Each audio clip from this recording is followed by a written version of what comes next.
de Serre-Ponçon s'étire jusqu'au village de Crau, autrefois baptisé les Crottes, car des grottes parsèment la montagne. En surplomb, le château de Picontal. D'une tour à l'autre, la légende court.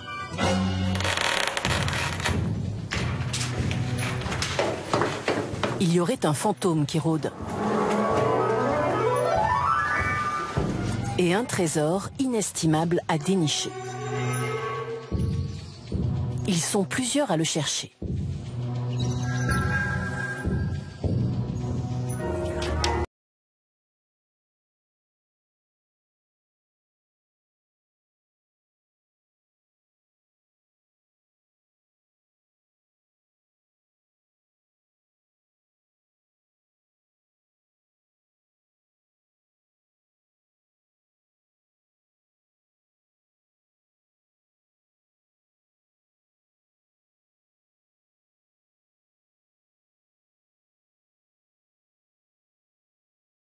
A laissé lorsqu'il posait le parquet à la fin du 19e siècle. En guise de lingots d'or, des morceaux de bois griffonnés il y a plus de 100 ans. Une première partie du trésor a déjà été découverte, cachée sous des lames du parquet. Sur les planchettes, un menuisier confie au crayon et sans langue de bois les secrets de tout un village.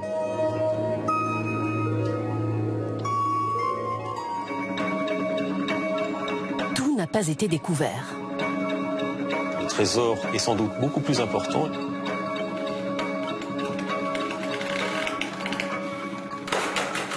Il y a quelque chose là. Dans le reste des pièces du château, il y a sans doute de nouveaux secrets.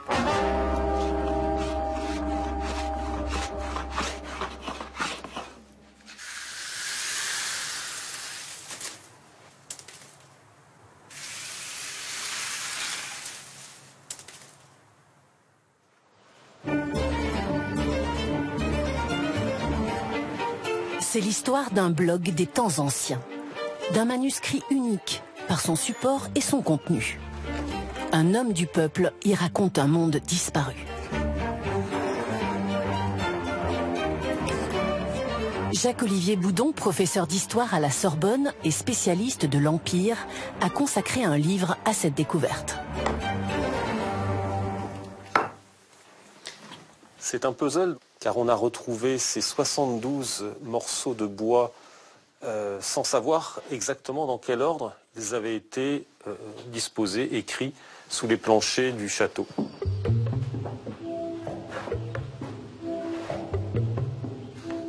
La plupart des morceaux de bois que l'on a retrouvés, ce sont des chutes, des planches qu'il est en train de poser dans différentes pièces du château. Il sait que le parquet qu'il est en train de poser sera durable, qu'il sera conservé pendant au moins une centaine d'années. Et c'est à ce lecteur du futur qu'il s'adresse. Heureux mortel, quand tu me liras, je ne serai plus. Mon histoire est courte, sincère et franche. Il veut laisser une trace et il veut se prolonger au-delà de sa mort. Il souhaitait qu'on connaisse son nom puisqu'il l'inscrit à plusieurs reprises sur les planches. Joachim Martin, 1880, du village, Crotte, 38 ans. On sait qu'il est le fils d'un menuisier qui s'appelle Jean-Joseph. Son père est catholique, sa mère est protestante. Or, dans le monde protestant, l'apprentissage de la lecture et de l'écriture est beaucoup plus précoce à l'époque que dans les autres milieux sociaux parce que les protestants ont l'habitude de lire quotidiennement la Bible. Donc Joachim est plus cultivé que la moyenne de ses contemporains. En 1880, quand il s'épanche sur les planches, Joachim Martin est marié depuis une dizaine d'années et père de 3 enfants. Il exprime la nostalgie de sa jeunesse, une époque où il écumait les balles en y jouant du violon. Hélas, je languis sur cette terre où j'ai passé de si beaux jours comme le plus fort ménétrier violon. De Gap à Briançon, on te parlera de moi. La veille des balles, Joachim accompagnait l'organisateur de la fête pour une tournée des jeunes filles à marier. Il pouvait, le premier, compter fleurette aux demoiselles.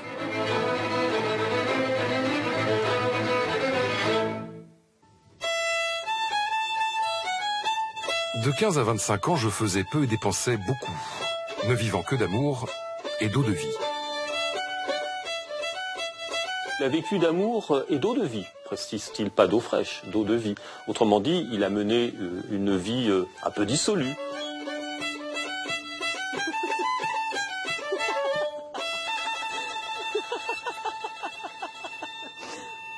Il est un observateur très aiguisé des mœurs de son temps. Il est vrai qu'il parcourt le village, il est sans cesse chez les uns, chez les autres.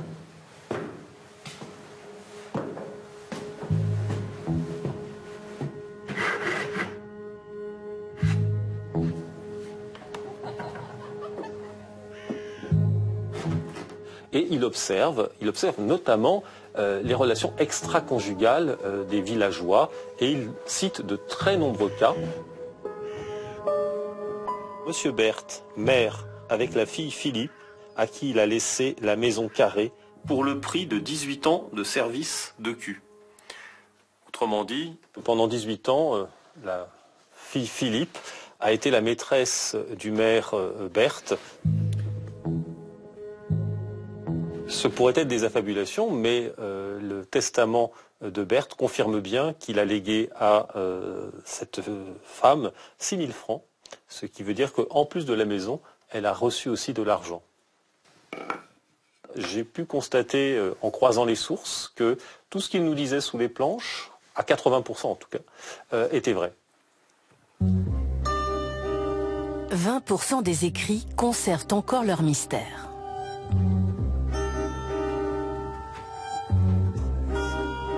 Les secrets dissimulés sous les parquets du château ont bien failli rester dans l'ombre.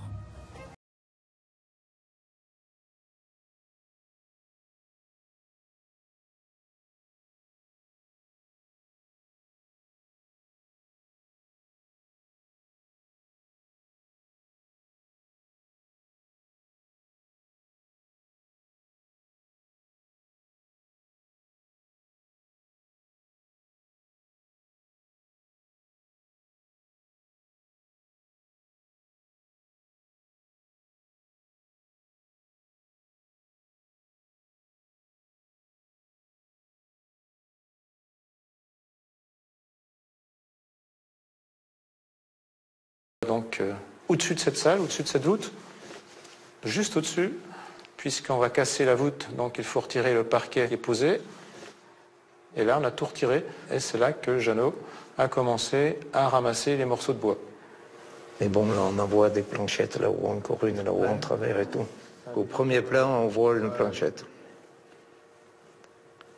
On les a pris, on les a mis dans une brouette, en disant ça va faire du bois de chauffage. Il suffisait d'un coup de hachette dessus, ça faisait du bois menu pour démarrer le feu au départ, quoi. Mais on les jetait comme ça, elles étaient très poussiéreuses et autres. Puis Jacques est arrivé et il y a eu une planche qui a dû se trouver à Lambert, comme ça, et il a vu les écritures. Il fallait souffler dessus, effectivement, pour deviner l'écriture. Ouais. Des écrits poussiéreux et mystérieux. Jacques les confie à Roger Cézanne, mémoire vivante du village. Je le vois arriver avec 2 gros sacs de ciment bourrés de bois et il me dit « débrouille-toi avec ça ». J'ai vu apparaître le nom de Martin. Alors Martin, au contraire, c'est un nom qui est connu dans la France entière et qui est très courant. Mais chez nous au village, Martin, il n'y en avait qu'une famille. Alors, et puis en plus, je connaissais bien le fils de Joachim, il s'appelait Jean-Baptiste. C'était un célibataire, un original de première, j'allais dire. Roger mettra plus d'1 an à décrypter et retranscrire le contenu des 72 planchettes.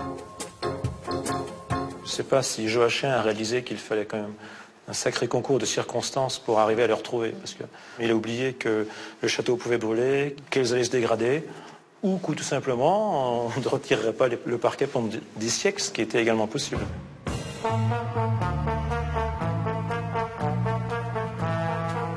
Derrière ces 4 tours, le château de Picontal abrite des centaines de mètres carrés de parquet. Les 72 planchettes ont été retrouvées sous les planchers de 3 chambres. Il reste d'immenses surfaces à explorer. Moi, je ne pense pas que sur les paliers, il y ait quelque chose. Il pouvait se faire surprendre par le propriétaire, en train d'écrire ou autre. Quel parquet Joachim Martin a-t-il posé? Celui-ci? Là, il n'y en a pas. Ou plutôt celui-là? Et tu vois, le chiron, il règne sur des bois. Sur cette planchette, un indice. Le menuisier écrit qu'il va refaire la chambre bleue, nommée aussi la chambre des accouchements. Comment rentrer sous le plancher sans le détériorer? Voilà la question. Ouais, par les bords, c'est pour ainsi dire impossible. Si on peut passer par un placard, sûrement que ça permet qu'on puisse passer par là. On a déjà un petit trou, je vois. Il va bien nous servir puisque on a un accès. Une caméra miniature va permettre d'explorer les entrailles du château. C'est parti pour l'investigation. On a l'impression d'explorer un corps humain. Ouais, c'est un peu le mystère, quoi. Beaucoup de mystère. Ou un petit morceau de bois.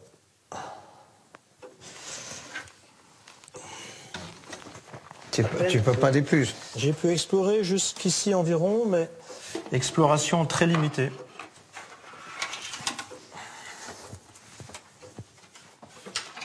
Ce qu'il faudrait arriver à faire, sans trop détériorer le parquet, ce serait d'enlever une lame sur le milieu du parquet. Ce qui te permettrait de passer ta caméra par-dessous, là. Ça te permettrait de visiter les deux côtés. Ouais. Donc là, tu pourrais faire une exploration totale de l'ensemble du parquet. Bon, c'est faisable, sans trop de casse. Vous avez envie de savoir s'il y a quelque chose en dessous ou pas? Je me prends au jeu aussi, évidemment. Retrouver des morceaux d'histoire, c'est tellement rare sur ce type de support qu'on est tenté de le faire. De nouvelles pièces pourraient donc bientôt s'ajouter au puzzle. Permettront-elles d'éclaircir les zones d'ombre de certaines planchettes?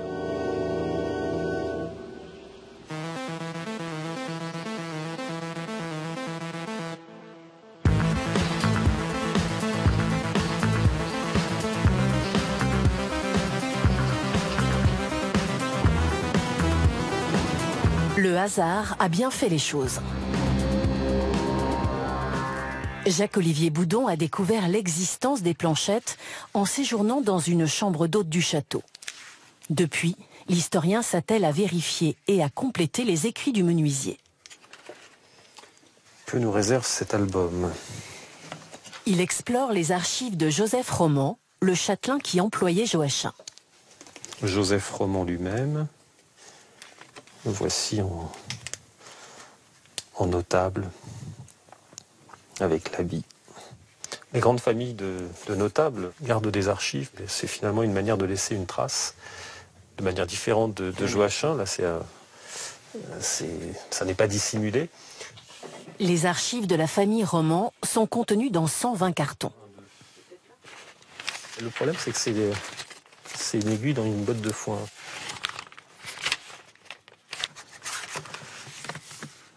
C'est un carnet de comptes. Joseph Roman note toutes ses dépenses. Joseph Roman a versé 20 francs à Martin, vraisemblablement Joachim. Ici 5 francs. Donc ce sont des petits travaux de réparation. 5 francs, ça correspond à une journée de travail à peu près. Joseph Roman est un personnage central des écrits de Joachim. Monsieur Roman va arriver de Briançon et me gronder de voir que je n'ai pas fini le plancher. Il y a la distance sociale qui sépare le châtelain, le plus grand notable du village, et le menuisier. Il se plaint d'ailleurs de n'être pas assez payé. Le Joachim écrit par exemple sous cette planche « Ô toi Seigneur qui habite le château, ne méprise pas l'ouvrier ». Une barrière sociale que les deux hommes vont parfois parvenir à dépasser. il évoque aussi le châtelain dans les relations qu'il peut avoir avec lui. On voit bien dans le regard de Joachim ce goût pour l'histoire, pour la culture, pour les livres. Donc il y a ce côté admiratif et on sent que Joachim prend intérêt à ces discussions qu'il peut avoir avec Joseph Roman. Deux hommes férus d'histoire. Joseph décrira le village des Crottes dans une monographie, Joachim sous les planchers. C'est la politique qui va les opposer. En ce début de Troisième République, le châtelain et le menuisier soutiennent des camps diamétralement opposés. Ce document, c'est un livret de conseils à mes enfants, rédigé par Joseph Roman en juin 1890. Ayez toujours de bons principes, soyez des hommes religieux et en politique, restez toujours attachés à la saine doctrine de la royauté légitime. Que votre mot d'ordre soit « Vive le roi » et « Credo in Deum ». Je crois en Dieu. Donc il est à la fois attaché à la monarchie et à la défense de l'Église. Joachim, lui, s'affirme comme un républicain convaincu. La République a fait de belles choses en 1881. Elle a diminué d'un tiers les curés, a augmenté les pensions militaires, 4 milliards dépensés pour les écoles publiques, jamais rien vu de semblable. Les mots de Joachim témoignent de l'ancrage au cœur des campagnes d'un régime politique, la République.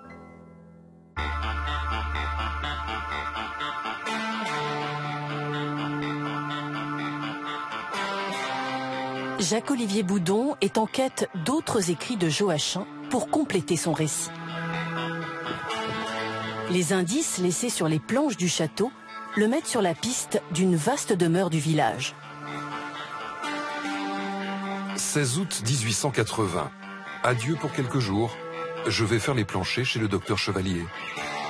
Les deux planches nous amènent à cette maison qui est un ancien relais de poste au bout du village. S'il a écrit sous les planchers au château, dans les mêmes périodes, il a sans doute écrit aussi sous les planchers de la maison Chevalier.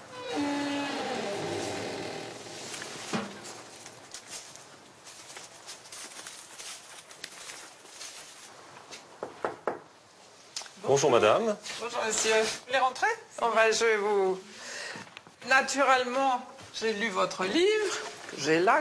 Depuis l'époque de Joachim, les descendants du docteur Chevalier ont conservé la maison de leur aïeul. Vous avez déjà fait des travaux, le parquet d'origine? Jamais le parquet d'origine. Rien n'a changé parce que c'était l'histoire, quoi. Dans la famille, on ne touchait à rien. Il ne restait pas les peint d'époque. Et le plancher, bien évidemment, n'a pas changé. Donc il est fort probable qu'il y ait sous les parquets des morceaux de bois laissés par Joachim comme il le faisait au château. Avant de me le faire démolir, pour voir ce qu'il y a dessous, ça va être compliqué.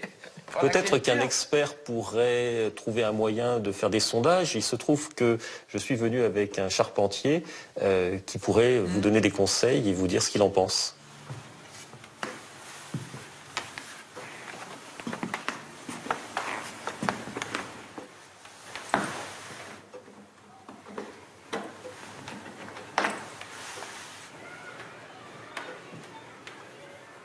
Après votre inspection, qu'est-ce que vous pensez des planchers?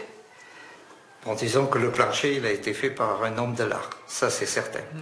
Tous les joints sont vraiment parfaits. Donc d'autant plus difficile de le démonter pour le refaire. Si on démonte, on le casse. Voilà. C'est une bonne nouvelle d'avoir un parquet de qualité, c'est une mauvaise nouvelle pour la suite de l'histoire du village, mais... Je suis désolée. Ah ben... Alors, venez voir en haut, peut-être. Peut-être que...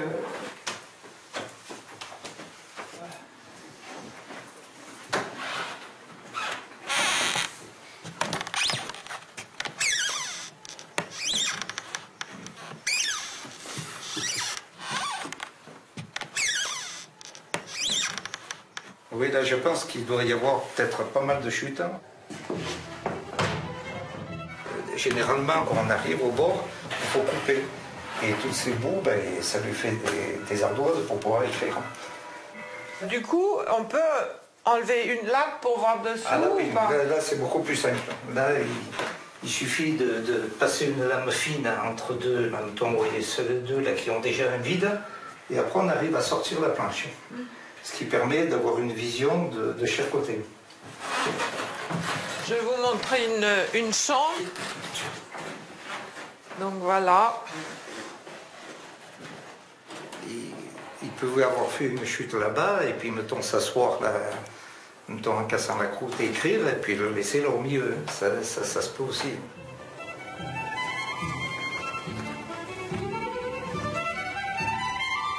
Joachim précise qu'il a travaillé dans toutes les pièces de la maison Chevalier, donc je pense qu'on peut envisager de démonter une partie des parquets du premier étage, notamment dans l'entrée et dans cette pièce. A priori, oui, parce que c'est passionnant comme histoire. C'est rigolo de savoir qu'il y a une histoire en dessous, cachée, voilà.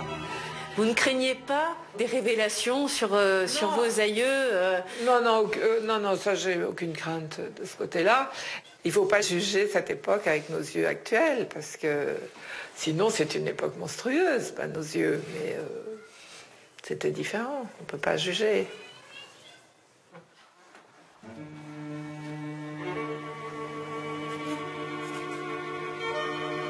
Car sur les planches déjà retrouvées au château, Joachim a confié à la postérité de terribles secrets.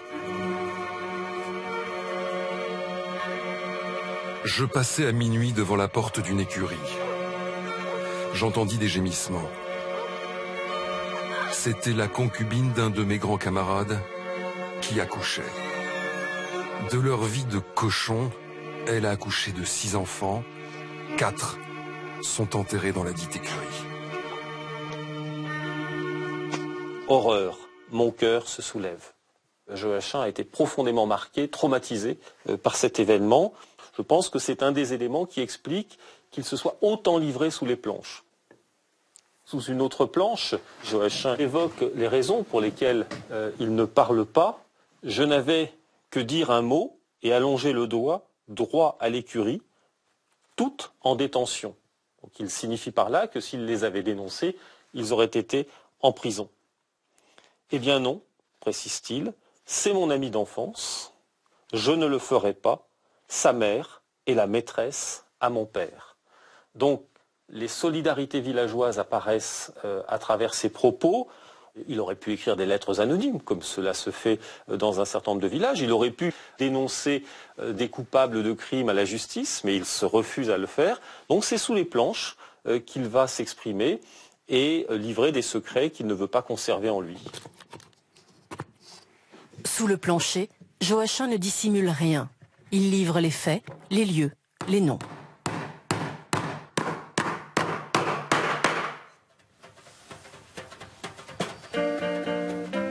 Peu de familles de l'époque sont restées au village.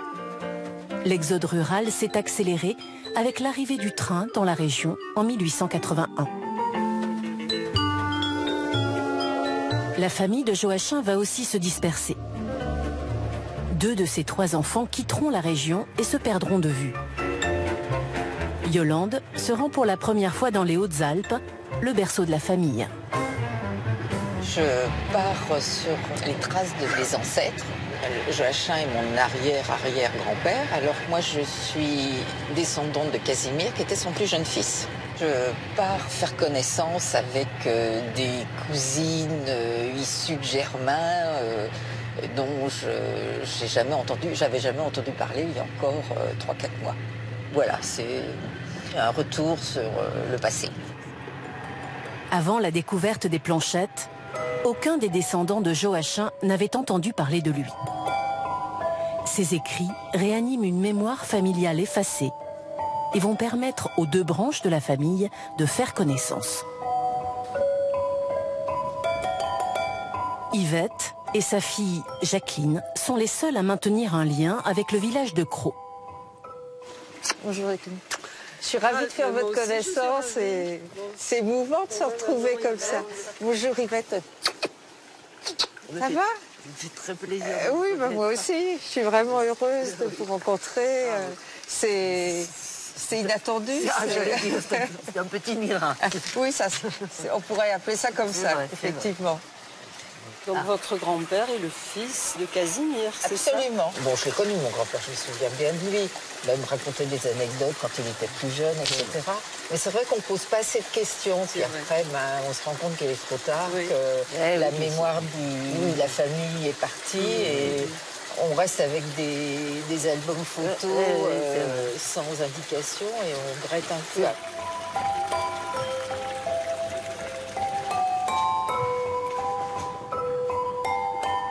Jacqueline et Yvette ont conservé une maisonnette, l'ancien atelier de menuiserie de Joachim. Donc c'est votre maison de vacances maintenant. Voilà, c'est votre maison. Installe-toi. Merci. Je sors mes lunettes. Puisque vous êtes cousine, vous vous êtes regardée, est-ce que vous vous trouvez un air de ressemblance? Non, Mais non, nous on n'est pas cousines. Oui, on est cousines. Ah bah si, on est cousines. On est cousines. Je ne sais pas si on se ressemble. Regardez-vous. Non, je trouve plus Jacqueline. Oui. Par moments, j'ai l'impression de voir le regard de mon grand-père. Et j'ai vu, de dos, vous avez la même allure. Jacqueline, je trouve qu'elle est plus Martin que toi. Ah bon, c'est possible. Ouais. Donc on a un air de famille. Voilà, c'est dit. On a des origines, c'est ça, des origines communes. Voilà, là, cette photo, elle m'intrigue beaucoup. Ah ben j'ai la même, j'ai retrouvé, regarde, je l'ai en petit. C'est marrant. Voilà. Vous savez pas, ça m'intriguait, cette dame blonde, là, cette petite fille, et qu'on voit à peine d'ailleurs. C'est la femme de Marcel Martin, mon grand-père. Voilà. Et ça, c'est ma maman. Voilà, tu vois, et ça, c'est l'oncle Jean-Baptiste. Yvette a bien connu son grand-oncle Jean-Baptiste. C'était le fils aîné de Joachim, le seul à être resté au village, le seul à ne pas avoir eu d'enfant. Voilà, donc c'est une photo prise devant cette porte. Jean-Baptiste, moi je l'ai vu donc, longtemps, puisqu'il est mort en 1965. Il avait horreur des curés, comme il disait. Hein. Bon, alors, comme les curés à ce moment-là avaient la soutane toute noire, il a appelé le curé du village sac à charbon. Bon, et il avait baptisé son âne sac à charbon. Si bien que quand il passait devant l'église, si par hasard il y avait le curé, il tapait sur l'âne en criant « sac à charbon ». Voilà, ça c'était ça. L'anticléricalisme de Jean-Baptiste vient sans doute de son père, Joachim. Sur les planchettes, le menuisier a la dent particulièrement dure contre l'abbé Lagier, le curé du village.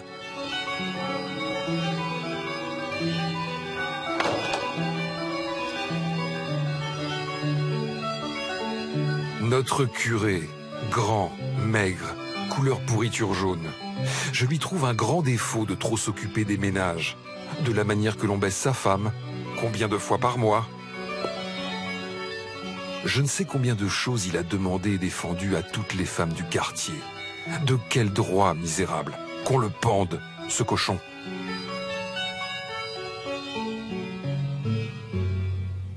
Les questions qui sont posées au confessionnal sur la sexualité viennent du fait que le clergé en général réprouve toute forme de contrôle des naissances. Le curé en question n'est pas le seul à pratiquer ainsi, mais on a là un témoignage grâce à Joachim de la manière très précise avec laquelle il pose ces questions sur la sexualité des villageois. Le curé est dans son rôle quand il tente de contrôler la vie des paroissiens. Là où il l'est moins, c'est quand il se comporte avec les femmes de manière assez leste, puisque Joachim le décrit comme un philosophe du sexe. Ce curé serait un peu trop porté sur les femmes et courtiserait plusieurs d'entre elles. Ce guéluron fait de grandes révérences aux femmes, et les pauvres maricocus sont obligés de se taire, parce qu'il est médecin. C'est-à-dire qu'il pratique de manière illégale la médecine dans une région où il y a peu de médecins, et comme le dit Joachim, il n'est pas cher. En explorant les archives, Jacques-Olivier Boudon a découvert cette lettre adressée par Joachim au préfet des Hautes-Alpes. Cette fois, le menuisier ne se contente pas d'une dénonciation sous le plancher. Il met publiquement en cause l'abbé Lagier pour ses mœurs et ses piètres capacités médicales. Mon fils souffrait d'un mal aux yeux. Lagier fit tomber quelques gouttes d'une fiole dans les yeux du pauvre enfant. 4 jours plus tard, il avait perdu l'œil. Un jour, il ordonne à ma sœur d'envelopper sa jambe blessée de bouse de vache. Cela n'aboutit qu'à son amputation. Et on a aussi trace de lettres d'autres paroissiens qui se sont plaints en écrivant au préfet de ce que l'abbé Lagier avait provoqué la mort de plusieurs des habitants du village. Finalement, l'abbé sera muté dans une autre paroisse.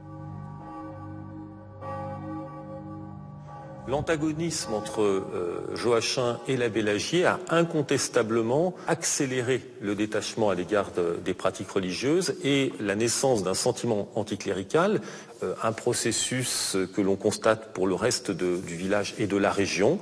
Joachim, sa femme et ses enfants ne vont plus à l'église à partir des années 1880.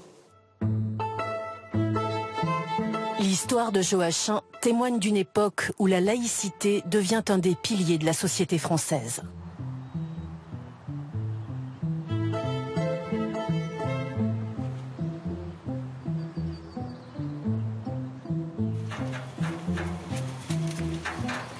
Depuis sa rénovation, le château de Picontal abrite des chambres d'hôtes et il se visite. 120 ans après la mort de Joachim, ses descendantes lui emboîtent le pas. Vous grimpez au château, tel votre ancêtre? Oh, mais nous, on n'a pas la trousse. Voilà, à c'est ça, on est moins chargé. On est moins chargé, on est... Il n'y avait pas de fascine hein, à l'époque de monter au petit matin.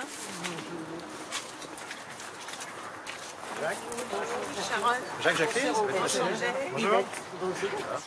Le château a été restauré en conservant l'empreinte de l'ancien châtelain. Alors on va se mettre autour du centre de la mosaïque pour nous mettre dans l'ambiance. On a la signature des propriétaires de l'époque.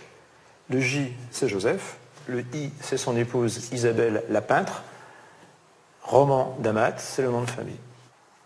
On va retrouver les initiales de Joseph un petit peu partout dans le château. On va retrouver son blason ailleurs. Joseph Roman aimait bien signer, se montrer.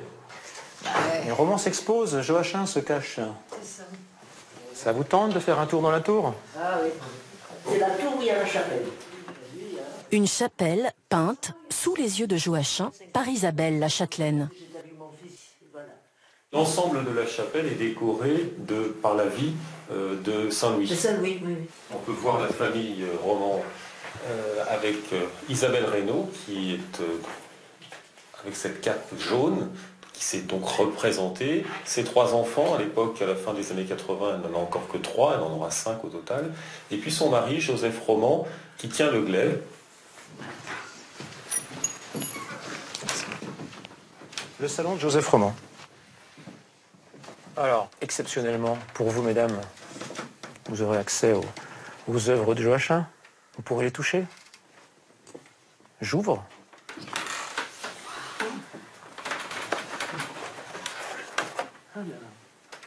Voilà, les originaux. C'est presque des reliques. On n'ose pas y toucher presque. On a peur d'effacer les traces. Oui, c'est... Je dirais pas que c'est du sacré, mais presque. Donc on n'ose pas y toucher, effectivement.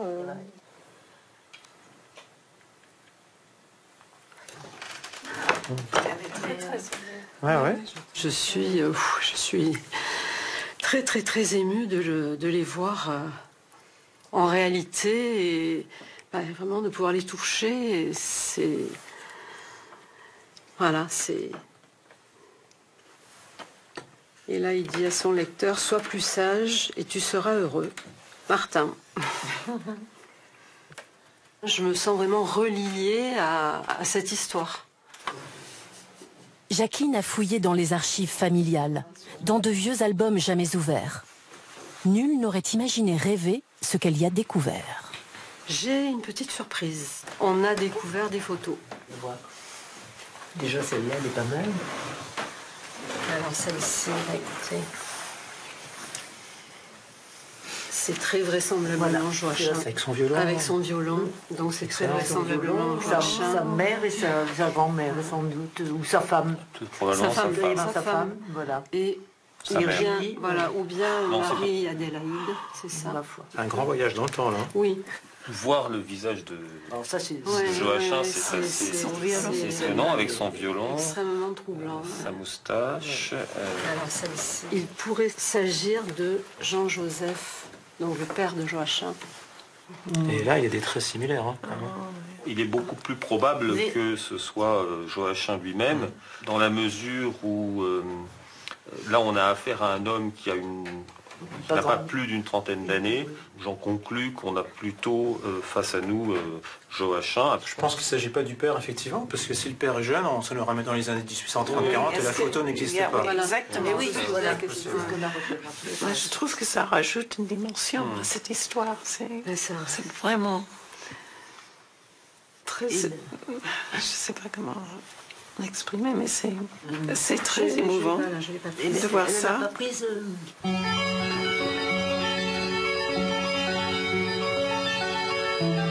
Le passage d'un photographe ambulant dans les Hautes-Alpes vers 1870 a permis ce petit miracle, offrir le visage de Joachim à la postérité.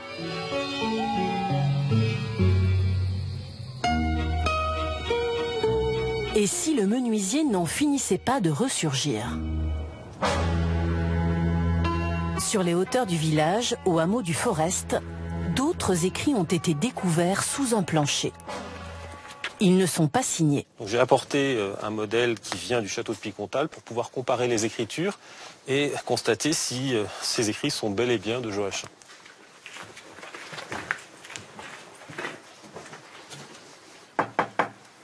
Oui. Bonjour madame. Bonjour monsieur. Bon, ben venez avec moi. Je vous suis.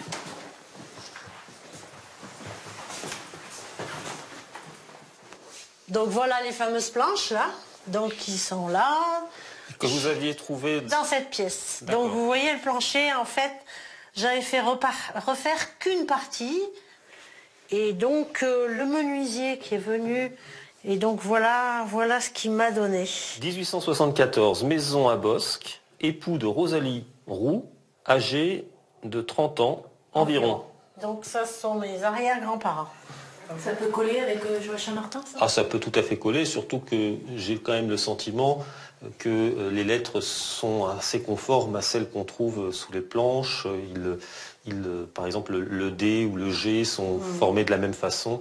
Donc là, c'est tout à fait probable. On le voit bien si on compare bâton de chocolat, qu'on retrouve ici, grande, récolte, goutte de vin, grande. On voit, il y a une sorte de similitude. Mais il y a un indice que je vois rapidement, c'est l'indication de cet achat 1600 francs, prix de la pompe des crottes, versé 2 francs. Oui, versé 2 francs. On sait que Joachim Martin était pompier. Donc il a participé à la souscription pour l'achat de la pompe. D'accord. Donc ce sont évidemment des témoignages très intéressants qui confirment que Joachim a écrit avant les années 80 et qu'il a sans doute disséminé un peu partout dans les lieux où il a travaillé des écrits. Et donc peut-être que l'on peut éventuellement envisager qu'il y en ait d'autres ici même. Et il faut démonter le plancher. Est-ce que vous y seriez prête ?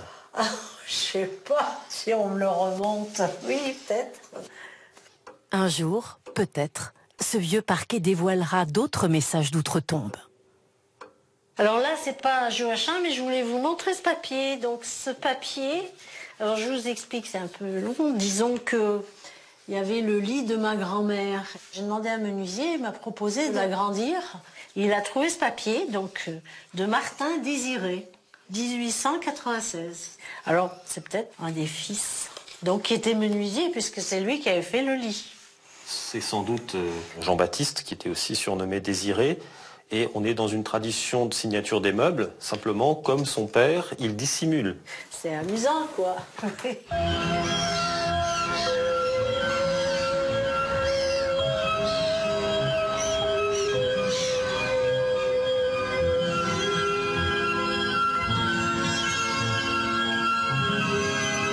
Au château de Picontal, le parquet éventré de la chambre bleue va-t-il révéler de nouveaux secrets?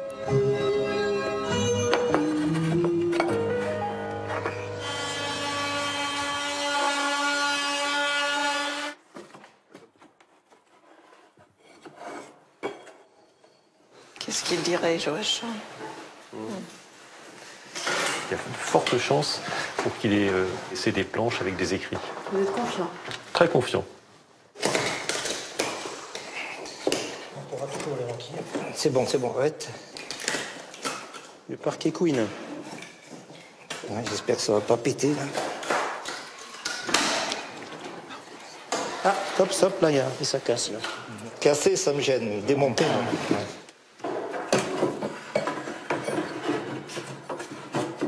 Nicole est venue en observatrice.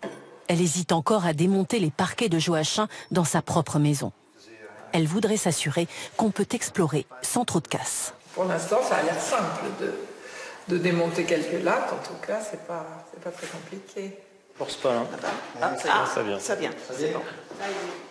Très bien, c'est sorti.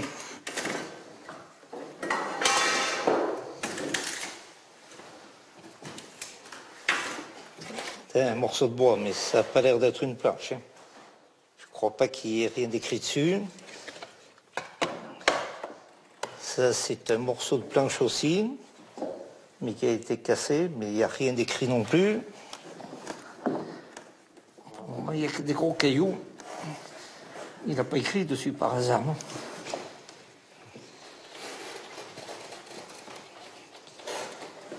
Vous éclairez, vous regardez dans le miroir, il faut le bouger plus ou moins, quoi. Oui, je vois, là. Le parquetteur, on est plus souvent à genoux que les curés, encore. La caméra miniature va permettre d'explorer sous toutes les lames du parquet jusqu'au mur.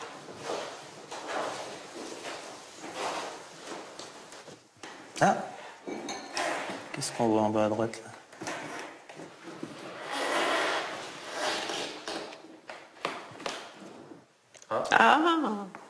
Petit quand même. C'est le premier qu'on voit qui ressemble au morceau qu'on a déjà. Donc on peut deviner la taille, c'est à peu près. Donc là, je suis devant. Je vais essayer de la bouger, là, peut-être. On a le droit dessus. Alors là, on ne voit rien, mais peut-être que de l'autre côté, il peut y avoir des écrits.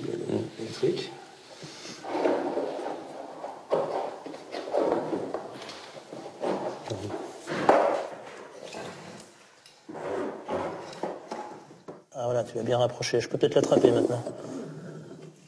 Est-ce que j'essaie de l'attraper? Ah, bah ouais, c'est bon.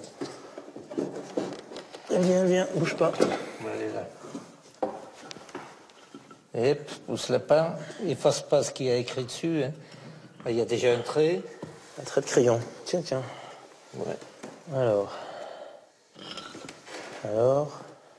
Banco. Allez, tourne pour voir. Oh, Ah là là. trop beau. Ouais. Presque trop belle, celle-là. Bon. Mais il y a encore une très large surface à explorer.